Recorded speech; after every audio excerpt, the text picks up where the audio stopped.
local, Distrito 24, y Manuel Esquivel Bejarano, candidato a presidente municipal de Lázaro Cárdenas.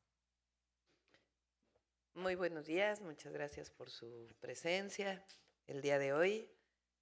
Vamos a estar el día de hoy y una parte de mañana aquí en Michoacán.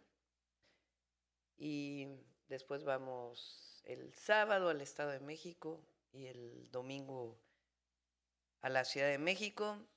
Llevamos en 260. Lázaro Cárdenas, vale la pena, de los diversos proyectos que tenemos, informar de vamos a decir, el renacimiento de la Comisión del Río Balsas, nada más que le vamos a llamar ahora Plan Lázaro Cárdenas. Son 3 grandes planes para distintas zonas del país.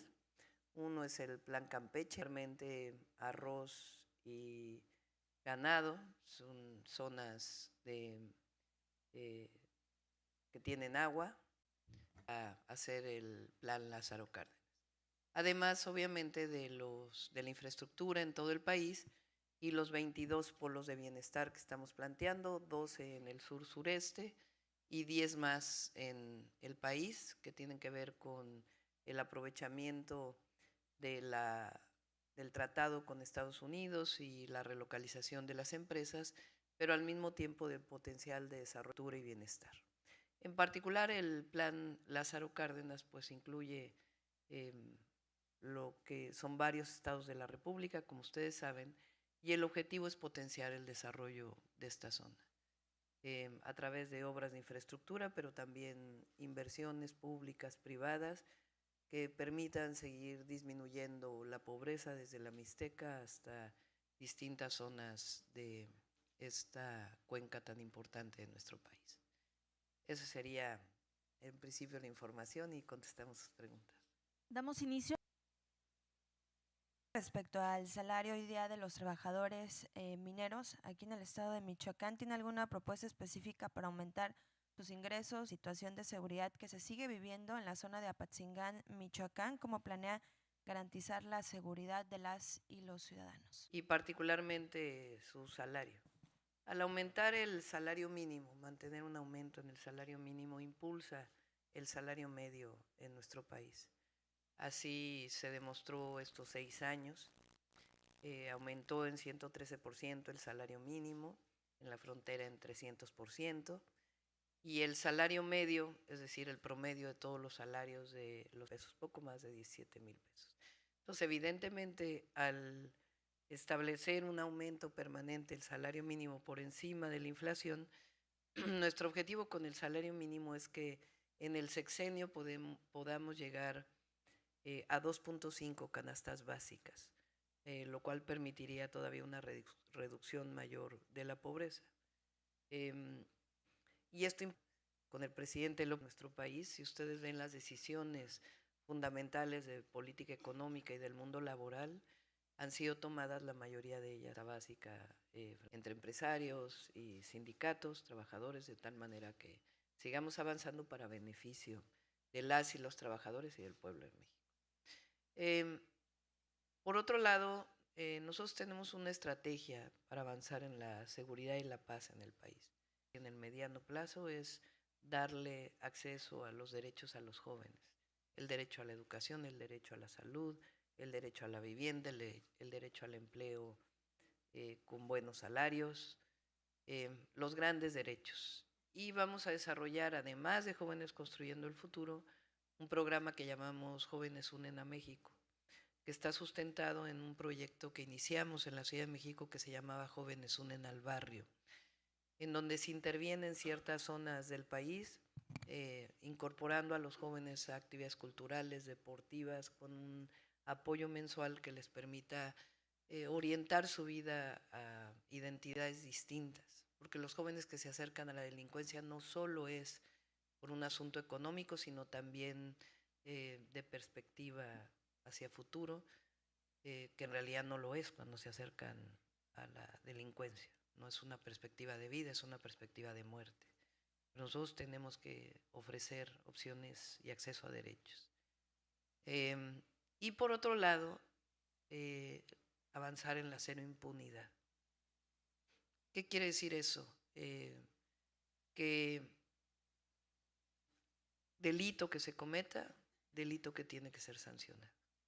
Y para eso necesitamos un sistema de procuración o de incorporación para la procuración y la ejecución de la justicia. Y eso tiene que ver con, sí, la Guardia Nacional, las policías estatales, pero con las fiscalías estatales y la Fiscalía General de la República y el Poder Judicial. El Poder Judicial tiene que cooperar en la pacificación del país. Y por eso también lo que estamos planteando de reformas al Poder Judicial. Y de cualquier manera el Poder Judicial no puede lavarse las manos frente a la inseguridad. Se vean ustedes los recientes amparos que hubo. Entonces, que ahí no hay responsabilidad del Poder Judicial, tiene que haber responsabilidad. Naomi Carmona, de Mi Morelia, Publimetro y Radio Fórmula. Sí, gracias. Buenos días. Doctora, le quiero preguntar, se ha especulado mucho sobre el cambio en su agenda aquí en Michoacán. Se había anunciado primero su visita a Patzingán, después se sustituyó por Chilchota, y mencionarle los partidos opositores a su causa, pues han asegurado que se trató por miedo, que se trató por, que se trató por la inseguridad que se vive en la Tierra Caliente. Si nos pudiera aclarar ese tema. Y en otro tema completamente distinto, también en panorama de aquí de Michoacán, que me imagino que está sucediendo también en otros estados, preguntarle por la simulación de candidaturas. Porque ¿La qué? es simulación de candidaturas. ¿Qué es eso? Al menos aquí en Michoacán se estuvieron registrando candidatos locales, primero como hombres y luego cambiaron su género a mujeres en cuestión de solamente unos días para ocupar acciones afirmativas. Preguntarle pues sobre esa situación, qué opina de las candidaturas simuladas. Bueno, en el primer caso, la agenda que se difundió al principio no era la agenda definitiva. Nosotros siempre trabajamos con nuestros representantes en los estados del partido y nuestros candidatos y candidatas. Y tienen un objetivo de visitar el mayor número de territorios posibles. Entonces no tiene absolutamente nada que ver con un tema de inseguridad o para nada. Es más bien lo que consideramos mejor para la campaña. Vamos a ver si todavía nos da tiempo. Quedan 4 semanas realmente para la elección, pero saludamos y queremos mucho a Patzingán. No tiene nada que ver con otras definiciones de seguridad o algo así. Lo otro no tengo conocimiento de a quién te refieres. Ahora la definición de los candidatos y candidatas tiene que ver con varios elementos que ha definido el Instituto Nacional. ¿Qué quiere decir criterios de competitividad? Que no se envíe, por ejemplo, a mujeres a los distritos en donde siempre pierde un partido. Mujeres en los distritos en donde el partido ha obtenido en general buenos resultados. Tiene que ver con acciones afirmativas, representación de pueblos indígenas, de la comunidad LGBT, de afromexicanas, personas con discapacidad, migrantes. Entonces, a la hora de la definición de las candidaturas por circunscripción, pues tiene que haber una representación. Y ahí los partidos pues definen a partir de los criterios que ellos determinan. En nuestro caso sí tiene su complicación porque nuestra definición es por encuesta. Entonces, al poner por encuesta y los criterios que ha determinado el INE, a veces tienen que tomarse, digamos, decisiones de que si tiene que estar la representación de un indígena o una indígena, pues tiene que valorarse la encuesta. Pero nosotros no simulamos nada. Ángel Garmendia, de CBTV. Hola, candidata, buenos días a todos los presentes también. Doctora, una pregunta. En referencia a la parte económica y de infraestructura aquí en Lázaro Cárdenas, en caso de lograr una victoria en los comicios el próximo 2 de junio, ¿cuáles serían los 3 principales beneficios tanto en infraestructura como en modernización y aparte a nivel económico para quienes trabajan tanto en importación como en exportación de productos aquí en el puerto? Sí, Lázaro Cárdenas requiere concentrar a ello. Segundo, en general en la infraestructura para mover las mercancías. Una, por supuesto, es la carretera Uruapan y la otra es la que anunciamos ayer, que tiene que ver con, lo podemos poner así, Lázaro Cárdenas, la Unión Toluca, que es una carretera que vamos a desarrollar, que permita pues mayor conectividad del puerto de Lázaro Cárdenas. Y al mismo tiempo, ayer lo dije, tiene que haber una compensación y ya quien sea la persona encargada del plan Río Balsas, con las ciudades. El puerto de Lázaro Cárdenas tiene cierta infraestructura y la ciudad pues requiere todavía de mayor infraestructura. El presidente López Obrador invirtió de manera importante, pero se requiere inversión para agua, drenaje, el distribuidor vial, en fin, todo lo que se requiere para que un puerto de primer nivel pues tenga también una ciudad que tenga todas las condiciones de infraestructura que sea digna para los habitantes de esta zona. Bueno, ya es digna, que sea más justa, vamos a ponerlo así. Buenos días, doctora Claudia. Bienvenida a Lázaro Cárdenas. Mi nombre es Alberto Tlalpan, de la radio La Poderosa y La Oreja. Lázaro Cárdenas aporta pues casi el 30% del PIB de todo el estado por sí solo a la economía de Michoacán. ¿Qué tanto le puede regresar esas inversiones que para que Lázaro Cárdenas ya esté al nivel del puerto, ¿no? Que deje de ser esa ciudad de tercera, de cuarta o de quinta y que nos ubique? Ayer lo mencionó, pero si nos pudiera puntualizar un poquito más. Sí, bueno, ahí se conoce mucho más. Muchas gracias. Gracias. Sí, el crecimiento exponencial que tuvo Lázaro Cárdenas en los inicios de los 70s, cuando el general Lázaro Cárdenas tuvo la visión exponencial, pues originó la falta de servicios también en ese aumento poblacional que se tuvo.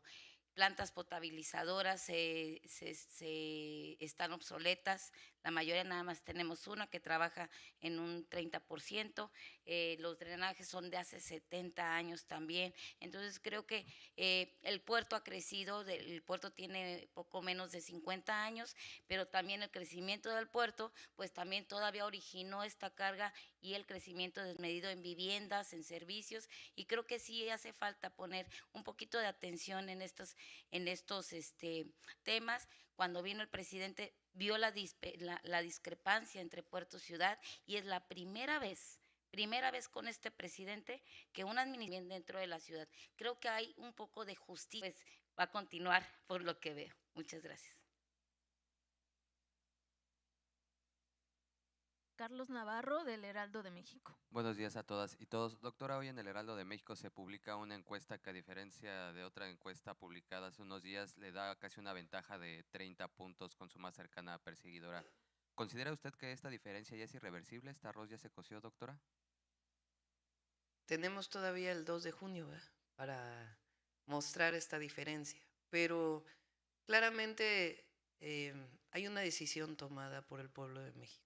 Vamos a seguir trabajando de aquí al 2 de junio o al 29 de mayo, que es el último día de campaña, pero hoy en la mañana tuve una entrevista y me preguntaban qué es lo que ha notado en su recorrido por el país. Y decía, pues una enorme entrega del pueblo de México a la Cuarta Transformación. Y eso es lo que refleja la encuesta, que hay un reconocimiento de los avances de etapa histórica para México. Gracias. Héctor Herrera, de Grupo Fórmula.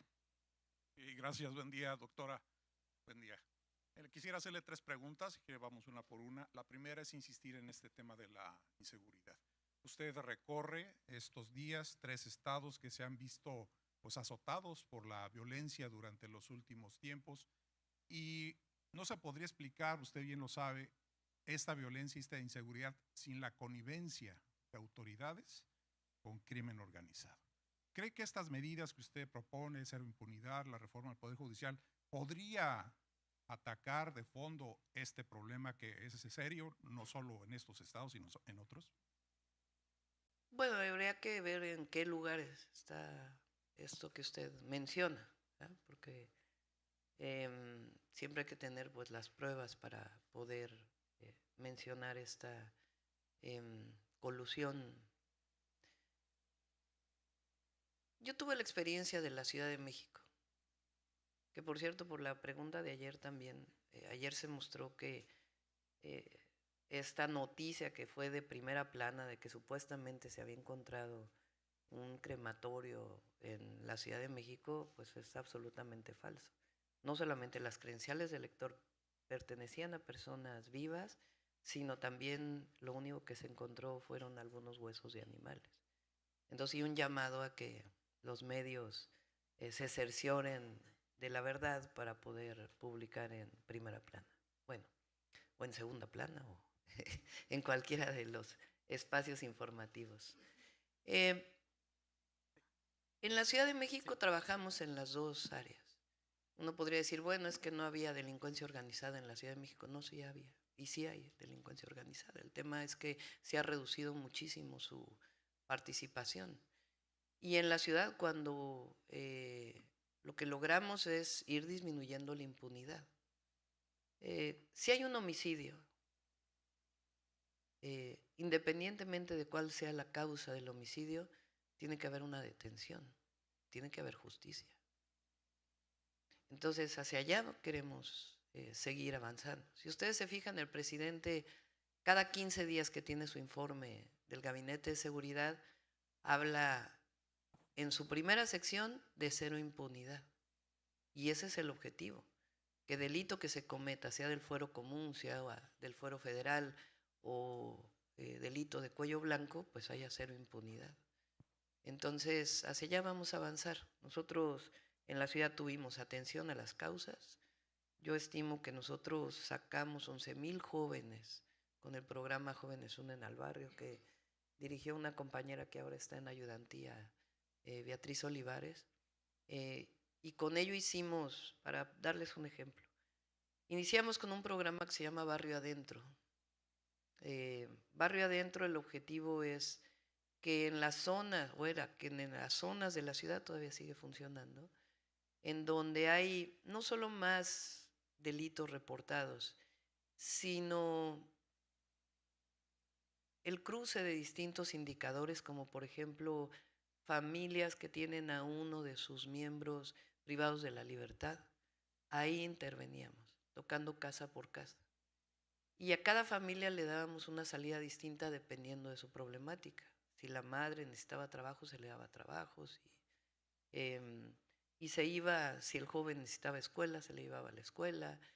Todo surgió en una zona de la ciudad en donde habían sido asesinados de una manera muy cruenta dos, pues prácticamente niños. De ahí surgió este proyecto, vinculado con Jóvenes Unen al Barrio. Entonces, los jóvenes que de alguna manera, sea que estuvieran incorporados en la delincuencia o que estuvieran cerca de ello, los incorporamos a Jóvenes Unen al Barrio, y a través de cultura, deporte, tutores, que éramos los mismos del gobierno, les dábamos alternativa. Entonces vamos a trabajar de esa manera en el país. Ya se está haciendo, pero vamos a fortalecerlo. Clara Brugada. Y al otro día sale en primera plana en los medios. Cuando llega la policía a investigar, ¿cuál es la prueba? 2 credenciales de lector. Esa es la prueba con la cual se hace noticia. Cuando llega la policía y ve las credenciales del lector y la policía de investigación y revisa en la base de datos, pues encuentra que son 2 credenciales de lector reportadas como perdidas, robadas. De inmediato se va a la casa de las personas porque justamente tenían la dirección y ahí estaba la mamá con su hijo, sin ningún problema.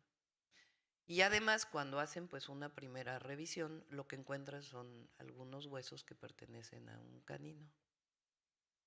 Entonces, díganme ustedes, pues. Y además, mujeres de colectivos de desaparecidas en la Ciudad de México se inconforman. Dicen que cómo es posible que esta mujer, sin previo aviso, sin nada de a dónde va a ir a hacer una búsqueda, no incorpore a estos colectivos. Entonces, pónganle ustedes el nombre. pero era falso. Y sobre mi seguridad, tenemos hace varios meses nos dieran seguridad. En mi caso yo pedí que fuera muy discreta. Hay un teniente coronel que viaja con nosotros con un vehículo y esa es la seguridad que tenemos. Y lo que siempre pedí es que nos dejaran cerca de la gente. ¿No? Alexis Pavón, de SDP Noticias. Buenos días, doctora. Dos preguntas muy rápidas. La primera, ¿Dónde estás? Ah. En SDP Noticias publicamos hoy nuestra encuesta presidencial donde aparece con 33 puntos de ventaja sobre la candidata de oposición. También llama la atención que, digamos, el candidato Maínez le quita algunos puntos a Xóchitl Gálvez. ¿Qué piensa de esos números? Y la segunda, hoy Claudio X González acaba de confirmar la presencia de Xóchitl Gálvez y Santiago Taboada en la supuesta marcha ciudadana del 19 de mayo, el día del último debate. ¿Qué piensa de ello y si estaría dispuesta a convocar a una concentración o una marcha en respuesta a estos actos? Gracias. Ellos tienen derecho a convocar a manifestaciones. Es un país libre. Toda esta idea de que hay autoritarismo en México, que ellos se han dedicado a propagar, pues libremente hacen una manifestación y tienen todo el derecho. El odio siempre llevará a la derrota. Y en el PRIAN hay mucho odio. Lo que los mueve es el enojo contra nuestro proyecto, nuestro programa, el que hayan perdido muchos de los que apoyan al PRIAN sus fueros. Entonces lo que los mueve, pues vean el debate. Es el odio, es la calumnia, y el pueblo no quiere eso. La gente en México no quiere eso. Mexicanos y mexicanas quieren construir con base en el amor. Y como lo dije desde el primer día en marzo, ahí está fijado en mis redes sociales, nosotros hacemos política con amor, no con odio. Y esa es la manera de construir paz, prosperidad y desarrollo en nuestro país. Y de la encuesta y este pequeño fenómeno de que el candidato Maínez le está quitando puntos a Xóchitl Gálvez. Pues es que tiene que ver con eso. Cuando lo que propones al pueblo es odio, calumnia, enojo, pues cada vez vas a tener menos reconocimiento. Entonces ayer lo dije en la conferencia, me pareció bien la actitud de Maínez de decir, pues no voy a renunciar, ¿por qué voy a renunciar a la candidatura cuando Claudio X González se lo pide? Gracias. Candidata Geriel Vargas de Radio Azul Imer, sobre este proyecto de conectividad que anuncia de Lázaro Cárdenas, La Unión y el centro del país, preguntar qué va a pasar con este proyecto de ampliación a 4 carriles de la autopista siglo XXI. ¿Se va a fortalecer a esta ampliación también que anuncia? ¿O qué ya pasa? lo tiene el gobernador Ramírez Bedoya, lo ha anunciado varias veces y lo vamos a apoyar. Damos por finalizado este encuentro con medios de comunicación. Agradecemos a todos su presencia. A ver, por aquí hay una más, Fania.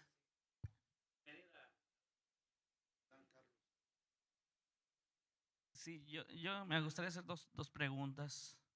Una sumando aquí al compañero de CB. Hablaba de fortalecer la forma de vida de la ciudad de Lázaro Cárdenas acorde a lo que es el puerto, en cuanto a drenajes y todo eso, es parte de la gestión que tiene que hacer la presidenta municipal. Pero en cuanto a gobierno federal, facilitar a estos empresarios, a esta gente que desea venir y estar aquí, porque la gente del puerto, la gente de las empresas que no vive aquí, ellos vienen, mueven a la gente aquí y se van, entonces ese dinero no se queda aquí y ellos quieren, al menos en lo que comentan, es mejores escuelas, mejores lugares de esparcimiento, mejor calidad de vida para poder venir ellos con sus familias y poder estar aquí dentro de sus planes. ¿Qué tiene para poder fortalecer eso y esos empresarios vengan y inviertan bien y traigan a sus familias también aquí a Lázaro Cárdenas. Sí, le di la palabra a Itze porque conoce obviamente Lázaro Cárdenas y sus necesidades, pero como presidenta vamos a apoyar a Lázaro Cárdenas en sus necesidades y en permitir esta justicia que ya inicia con el presidente López Obrador, en donde haya compensación, digamos, a la ciudad y al desarrollo de la ciudad y al bienestar de quienes viven en Lázaro Cárdenas frente a un puerto tan importante. El gobierno actual no considera la costa michoacana todavía como un lugar turístico, sobre todo también el puerto de Lázaro Cárdenas. También hay turismo de negocios, los hoteles aquí se llenan entre semana, en fin de semana, pues es tranquilo, pero en las temporadas ya no se dan abasto. ¿De qué manera, en cuanto a infraestructura y todo, obviamente cuidando sobre todo los paraísos de la costa michoacana, tienen ustedes pensado fomentar el turismo para acá? Porque no hay nada para el turismo de la costa michoacana. Sí, vamos a apoyar a Lázaro Cárdenas con sus vocaciones, también con el tema de la disminución de la contaminación que provocan distintas industrias y al mismo tiempo el desarrollo del puerto y de la ciudad.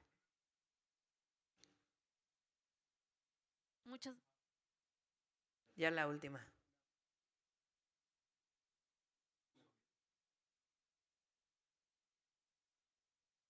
Respecto al sector salud, aquí están Seguro Social, está el hospital, que han hecho un buen trabajo, se ha visto lo que ha hecho también tanto la presidencia, pero en parte de Guacamayas, pues no es posible que no haya urgencias por la noche en un lugar que es para nosotros realmente necesitamos que haya medicinas y que haya personas que cubran esa área de urgencias.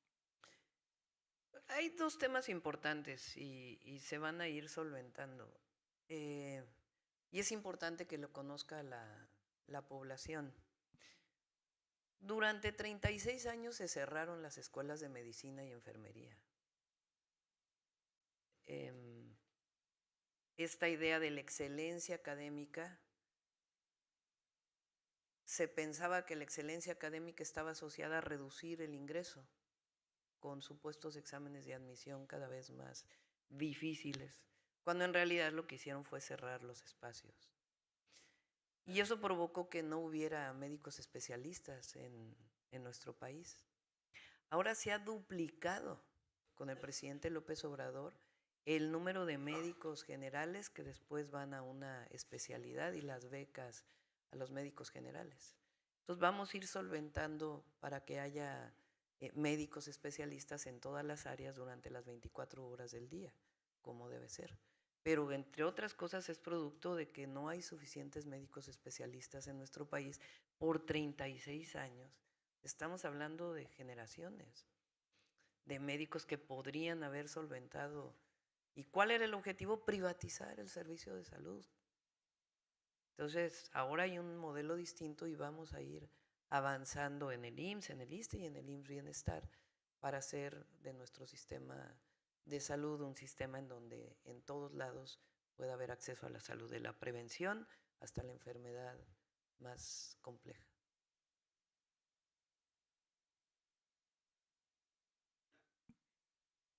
No, yo respeto mucho a Maynes y él está representando a Movimiento Ciudadano y él pues tiene todo el derecho de participar.